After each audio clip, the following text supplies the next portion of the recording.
Mahmoud Ibra Kane rendait hommage à Serigne Mountakha Bassirou Mbacké. Mahmoud Ibra Kane, le désigné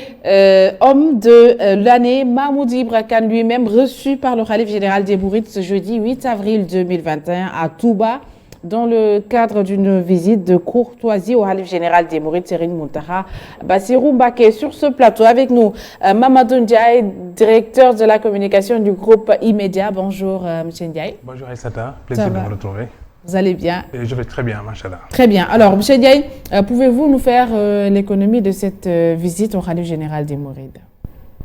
Oui, c'était un grand moment d'abord. La rencontre donc, de Mahmoudou avec le khalife général des Mourides. Ensuite, c'est dans la tradition de la maison et du top management du groupe que de devoir tout le temps recueillir les conseils du khalife général. Nous l'avons rencontré à des moments rares, mais toujours significatifs et ô combien solennels. Parce que la veille des Magal, le khalife nous recevait. À d'autres circonstances également, le khalife nous recevait. Mais cette fois-ci, ça revêt un caractère assez significatif du seul fait de la clameur qui a prévalu un peu dans le contexte d'il y a une semaine à 2 semaines. Donc, la visite de Mahmoudou à Touba avait cette signification du talibé qui rendait visite justement à son guide religieux. C'est important. Mais il y avait aussi un cachet du fils au père. Et cette relation affective entre Mahmoudou et son guide religieux est d'une telle étroitesse que quand on les voit, et surtout quand on voit la main du Saint-Homme sur la main de Mahmoudou, on apprécie la profondeur de l'affection et la profondeur donc de la qualité relationnelle qui lie donc Mahmoudou à ce Saint-Homme. Très bien. Alors, et à quoi est due cette proximité entre le groupe E-Media et Touba? Mahmoudou l'a dit dans le sourire d'abord. Parce que le sourire, effectivement, ça désarme beaucoup d'appréhension, ça dissipe beaucoup de malentendus. Et ce sourire est un cachet singulier, très particulier donc, du guide religieux. Dès qu'on le voit, quelle que soit peut-être la situation dans laquelle on vit, quelle que soit peut-être l'émotion ou l'emprise psychologique de la personne, le sourire peut aider peut-être à décrisper un peu la personne, à l'aider donc à surmonter un peu peut-être des moments de doute. Mais ça, c'est une signature du marabout, de ce point de vue-là, parce que c'est un trait divin qui est installé durablement en lui. Maintenant, nous avons compris les messages du khalife. Nous avons essayé de disséquer également les projets du khalife pour la ville sainte de Touba, dont il est l'héritier en raison effectivement du rôle qu'il joue aujourd'hui. Il concentre en lui toute la signification donc, et toute la portée du projet du fondateur de bâtir une ville sainte, une ville de savoir, une ville du savoir-faire, mais en même temps aussi une ville de connaissance. Et je crois que nous avons été séduits donc par ce projet. Nous avons également été séduits par la dimension de l'homme qui compense la société, mais qui s'écarte un peu des fureurs, n'est-ce pas, des villes et des populations, pour être simplement un homme recueilli, recentré sur les valeurs fondamentales donc, de l'islam. Et donc, il a également ouvert à E-Media cette opportunité de se rapprocher de lui, parce que nous voulions garder justement cette distance qui est nécessaire entre un talibé et son marabout, mais lui, il nous a ouvert pour davantage être en proximité avec lui, et ça, c'est une dimension, et convenez avec moi, extrêmement importante pour nous un groupe E-Media. Et surtout pour Mahmoudou, parce qu'il le considère justement comme son fils. Très bien. Alors, juste avant de suivre l'intégralité de cette visite de Mahmoud Ibra Kane à Touba, Papa Lunsar? Oui, Mahmoudou Ndiaye l'a bien dit, Al-Mountakha, c'est le sourire sur un visage éclairé par une barbe blanche. Tout est lumineux quand on parle de Serigne Mountakha. Lumineux d'ailleurs comme Touba, la ville lumière.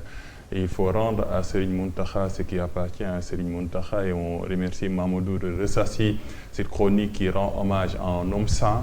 dans un jour saint, le vendredi, en perspective d'un mois saint, qui est le Ramadan. Et Serigne Mountakha aujourd'hui perpétue le legs de Cheikh Ahmadou Bamba. Autrement dit, à Touba, le spirituel ne s'est jamais détourné du temporel. Et quand on parle un peu de l'histoire du guide du mouridisme, c'est Cheikh Ahmadou Bamba. Ce qu'on oublie souvent quand on raconte son histoire, c'est le combat culturel qu'il a eu à mener. Ce combat culturel-là qui était tout simplement de redorer l'image de la couleur noire. Et c'est lui qui écrit dans Massalikul Jinan que l'intelligence ou l'idiotie d'un homme ne peut se mesurer à cause de sa couleur de sa peau. Ça, c'était son combat. Et aujourd'hui, quand on voit Serigne Mountakha qui se déconfine en pleine période de pandémie, malgré son âge, malgré son contexte, qui a la main sur la stabilité de ce pays-là, parce que ce qui est sûr, ce qui s'est passé au mois de mars, quand une république n'a pas de réels amortisseurs, cette république serait en ruine. C'est une bénédiction, c'est un trésor. Et comme Mamadou l'a dit, on ne peut pas traduire ça en français. On ne peut pas traduire merci à Serigne Mountakha, tout simplement lui dire Djeredjef, tout simplement. En fait, voilà, il a les mots sentis pour ça. Mais en vérité, la visite, certes, a revêtu un cachet extrêmement affectif entre les deux, mais la discrétion également a prévalu tout au long de l'itinéraire. Mais ce qu'on appelle en anglais un happy few était au courant. Je veux nommer ici solennellement Serigne Moussa Nawel, qui est un homme à l'épicentre de tout ce qui s'organise à Touba. Mais il est d'une courtoisie exceptionnelle, d'une exquise urbanité, quand bien même il est également issu du monde rural dont il est fier. Et surtout quand il porte justement sur ses épaules tout cet héritage de leur illustre grand-père. Eh bien, Serigne Moussa Nawel a reçu la délégation donc de Immédiat. Il a tenu Mamoudou par la main en lui disant « Je suis au courant de tout, mais comprends ici que je te protège, que je suis tes travaux, je suis le groupe Immédiat et je comprends aujourd'hui la difficulté dans laquelle vous êtes. Mais ce n'est pas une difficulté, c'est une mission, c'est une charge. Eh bien, quand un marabout de cette trempe vous le dit, d'abord vous êtes rassénéré, mais en même temps aussi vous êtes rassuré. Et je tenais à le dire parce que beaucoup au sein de la grande hiérarchie donc, du Mouridia avaient à cœur, n'est-ce pas, d'organiser cette rencontre et d'être même témoin. J'en prends deux, Cheikh Gaye par exemple, qui est un ami donc, du groupe. Vous ne pouvez pas le comprendre, mais en vérité, ils sont en arrière-plan. Il y a aussi Serigne Abo Mbacké, qui est la cheville ouvrière de tout ce qui s'organise autour du Magal de Touba. Et il était là, au début et à la fin. Et ensuite, il a accompagné la délégation. Mais parce qu'effectivement, il sent le projet. Ils sont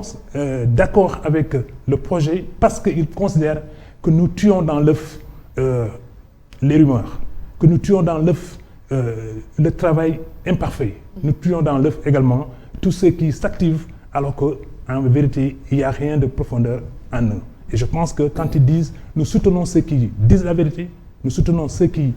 travaillent parce qu'ils ont l'amour de leur job, eh bien, nous sommes rassurés par rapport à cela et nous pensons que nous pouvons faire chemin ensemble. C'est ça. Donc, rapidement, en wolof rek balaa ñoo def synthèse bi ki nga xamante ne moo di directeur général bu groupe Media Invest Mamoudou Ibra Kane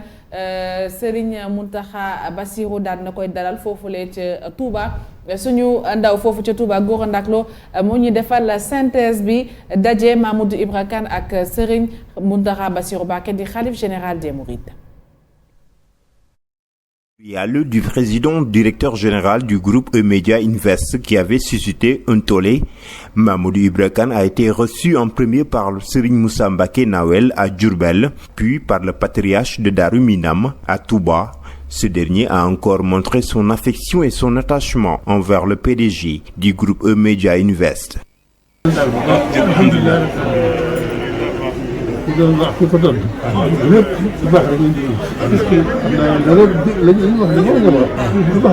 Ne vous inquiétez pas, Mamoudou. J'ai tout entendu et j'ai tout suivi. Je sais que vous travaillez pour moi. Donc, ceux qui veulent déplacer vos propos, ne les écoutez même pas. Je suis satisfait de votre travail et soyez confiants car vous faites un boulot remarquable.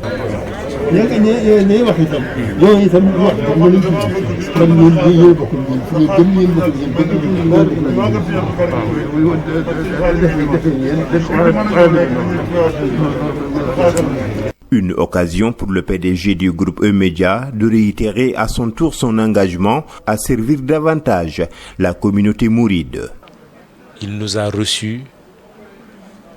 de la manière la plus paisible possible. Et je n'ai pas eu besoin de parler. Dès que je suis arrivé, il m'a dit « Kane ». J'ai tout entendu. Sois serein. Parce que c'est pour moi que tu travailles.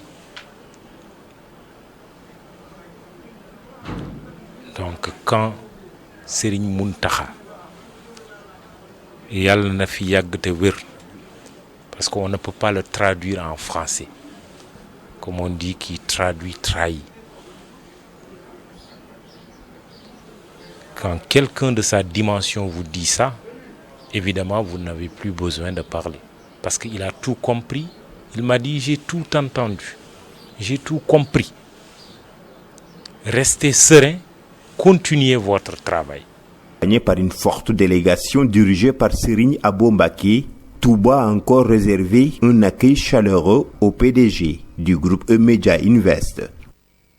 di fàttali rek fukki fan ak juróom-ñett ci weerum octobre atum 2019 Mamadou Ibra Kane dafa defoon ab chronique jagleel ko ki nga xam ne moo di xalif général des Mourides di Serigne Mountakha Bassirou Mbacké dem sax ba duppee ko homme de l'année. Mamadou Ibra Kane moomee démb moo demoon ca Touba gisee ak xalif général des Mourides sekk ak moom waxtaan ak délégation bi mu àndaloon ki nga xam ne moo di directeur communication bu groupe E-Média Invest di Mamadou Ndiaye nekk ak ñun ci plateau bi. Mamadou, ndax mën nga ñu wax démb lan moo waraloon dem ba foofu ca Touba? xanaa dem nemmeeku ji sëriñ bu mag bi, ndax suñu cofeel ci moom, ndax tamit moom it su cofeelam ci ñun, ndax nee na ñun ci dëgg lañu samp, te defe naa dëgg ci l'islam am na solo torop. Nekkuñu fi di xaababal, nekkuñu fi peut-être bon di ŋaññ, wala nekkuñu fi peut-être bon di xawi sutura ñu ñenn ñi. Te tamit lépp lu ñuy def dañ ko teg ci maanaam suñu wàllu liggéey li ñuy sant, te loolu moom mu rafetlu ko ay yoon bi mu ñu dalalee Touba. Waaye démb nag Aïssatou nemmeeku bi dafa am beneen dayo bu mu jëloon, te Mamadou wax na ko sax ci baatam, ndax nee na bi mu toogee sëriñ bi jaratuloon sax muy wax, ndax kàddu yi sëriñ bi yëkkati jëmale ko ci délégation bi mu jiite woon. te tam dëkk bi bëri na fitna trop, dëkk bi bëri na fitna, waaye sëriñ bi day seppi di xool ñi nga xam ne ñi ci biir fitna bi ñoom ànd nañu ak dal, te loolu nee na ñi ànd ak dal nag ñoom ñooy ne tekk woon leen yoon. waaye boo demee bu Touba nag nga fekk fa nag tekk bu toog ferenku lay. kon nag loolu moo waraloon ci suñu jamono ji ñuy dox nii mu amaloon ñu solo trop, ñenn ñi baaxee ñu ne sëñ bi de war ngeen ko gis, ñu dem seeti sëñ bi mu dalal ñu jël temps am nag, ndax sëñ bi amul temps ca Daaru Minam. tey am na ci ay wëllëre kër gi, ku mel ni sëñ Abo, ku mel ni Serigne Cheikh Gaye, ay xarit lañ ci kër gi. lu ñu dal na leen, te bëgguñu dara dal ñu sax faf. kon nag ñooñu ñëpp ndeysaan baaxee ñu ne continuer leen seen liggéey rek, bu leen seet lu ngeen di def, lu ñu leen di def à gauche, bu leen seet lu ñu leen di def à droite, jublu leen ci liggéey bi rek. mais waa Touba liggéey lañ xam, sëñ bi liggéey la santaane, te liggéey yooyu mu sumb nag à Touba ci ay audience yu njëkk yi ñu amoon ak moom, biñ ko dégloo muy wax, wala biñ dégloo porte-parole maanaam di sëñ Bass Abdou Khadre, nga xam ne ay chantier la, ay projet yu am solo la, te lépp mu ngi jëm ci wàllu xam, ci wàllu xam-xam, ci wàllu savoir-faire ak connaissance. ñu tibb ko nag peut-être bon ci téere yu mag yi nga xam ne peut-être le fondateur moo ko fi teg. kon nag ñun loolu rek déjà war nañu mën a dëppale ak vision xalif bi, te moom it mu gis ci wàllu liggéey bi ñuy def loolu lañu gën a jiital, mu naw ñu nag ci loolu, ñun tamit ñun gën ko naw ci loolu, gën a farlu ci ànd ak moom ci liggéey yooyu muy def pour gën ko mën a wasaare, ba nga xam ne nag moom bi mu gisee loolu ci ñun rek cofeelam gën a yokk ci ñun tamit suñu cofeel gën a yokk ci moom. ma nettali la rek ay satu benn am na benn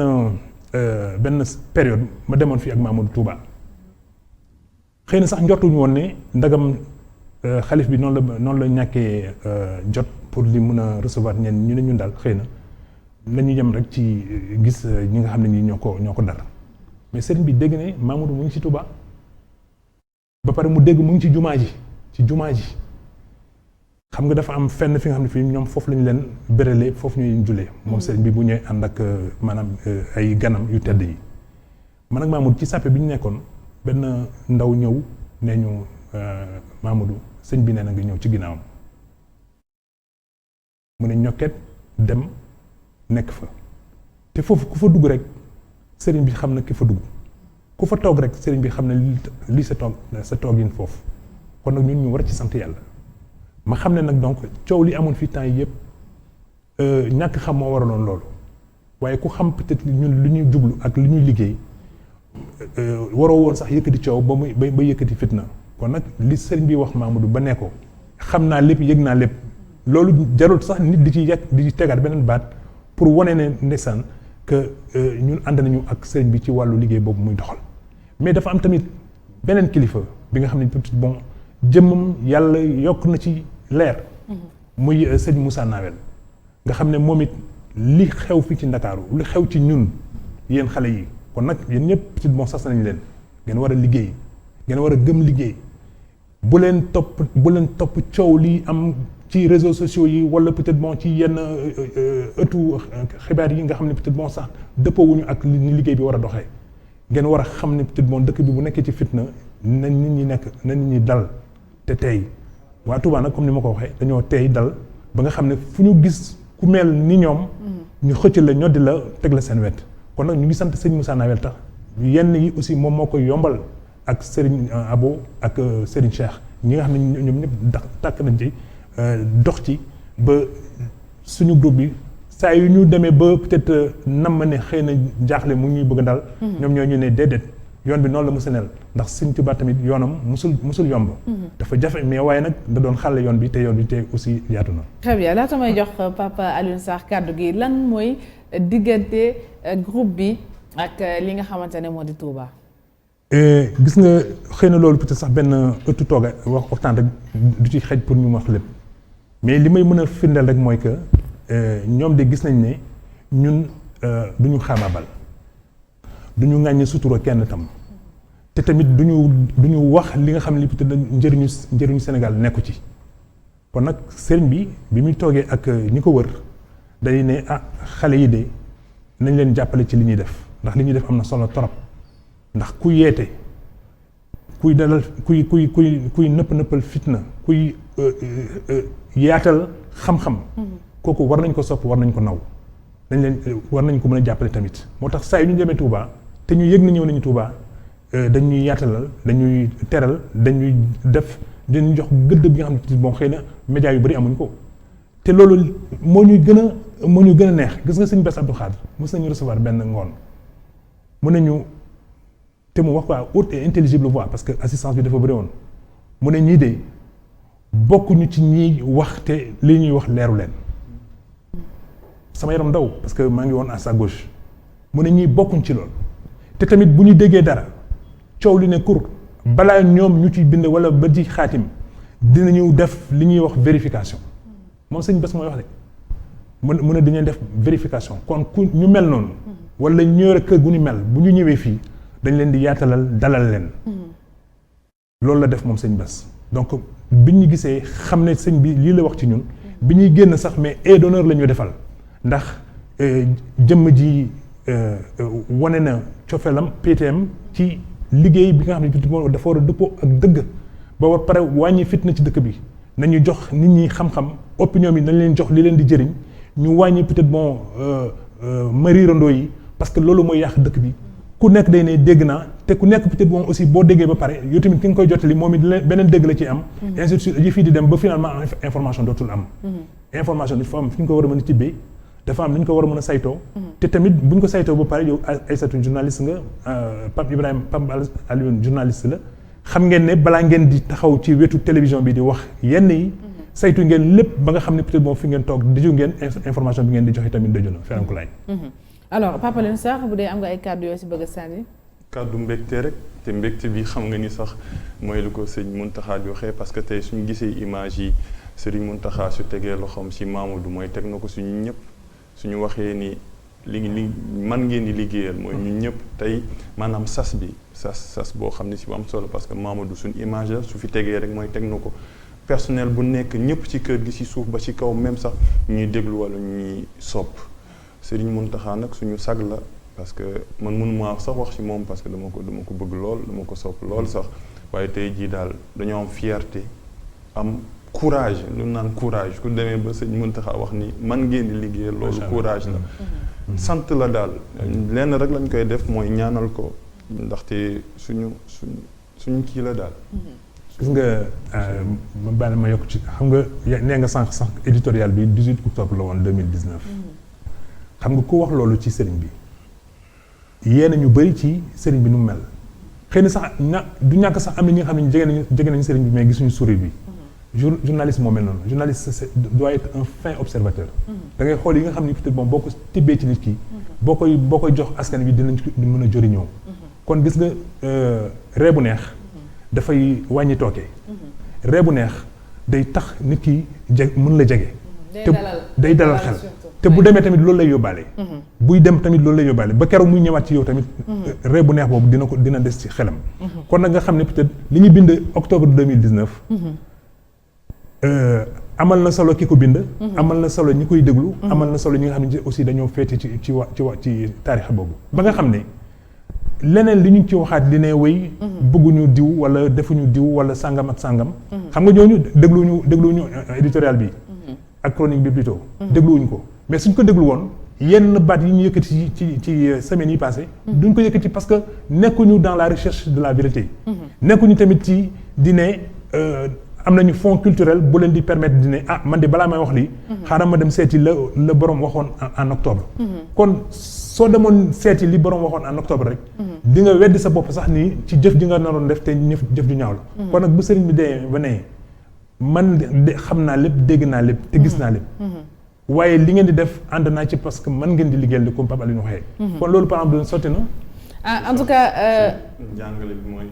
gis nga sëñ Touba buñ ko tegee ay natt yu bëri mu dem exil ba ñëw 7 ans duñ ko teg ci toor bu mu ñëwee daa bind rabbi ma yasru wax yaa malikal mulki ya man jalan xawadin toute créature maa ngi ñaan yàlla mu baal leen amul vengeance pardon c'était sëñ Mountakha macha allah ñu ngi noonu en tout cas kontaan nañ bu baax a baax Mamadou Ndiaye sëriñ Mountakha bu Sénégal la bu Afrique la bu àdduna la Sëriñ Touba la ñu koy ñaanal yàlla bàyyi ko fi lool mu yàgg fi lool te wér borom mbégte mi bañ nañ ko ba xale yu ndaw yi sax dañ koy foowee naan borom mbégte mi di ko statut parce que gisuma sànq rek maa ngi koy wax kii ñu naan ay photo ma ne gisuma photo fu mu sourireul macha allah musuma ko gis macha allah yàlla na ko fi yàlla bàyyi mu yàgg fi lool te wér yéen tamit yàlla bàyyi leen fi yéen ak Mamadou dëgëral seen taxawaay bu baax a baax parce que seen jàmm mooy suñu jàmm ñun ñi leen di liggéeyal jërëjëf